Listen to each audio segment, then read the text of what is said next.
So, Dale, tell me what it is that you had told me about earlier about the gentleman walking the streets in town.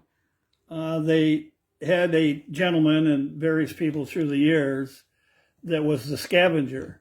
And he'd go through the streets and he'd collect dead dogs, dead animals, dead rats, and bury them.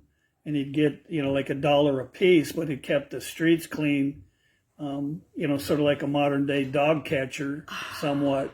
Because after the floods, a lot of basements would flood with water. Where do people put their garbage? You didn't have garbage collection. So you'd have some rats. You'd have dogs running wild. They used to have pigs running wild on Bench Street. The ladies petitioned the city council because they got run over once, fell, for people to enclose their livestock. For the people that had livestock, they'd get free food from their animals walking around. But there's a lot of articles on that on our Illinois digital newspapers. So, what decade are we talking here? 1860s, 1870s. The pigs are running down Bench Street. Yeah. Now, garbage there's no garbage collection, so... No reference to articles on garbage, but I'm aware, like where we grew up, there were cinder piles in the backyard.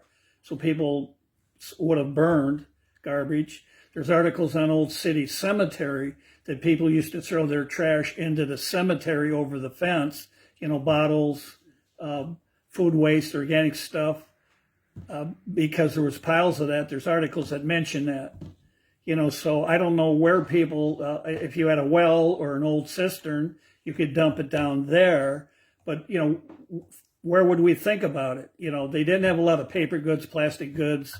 Broken pottery is around a lot of people's porches underneath. We had some on ours. Ash piles are all over.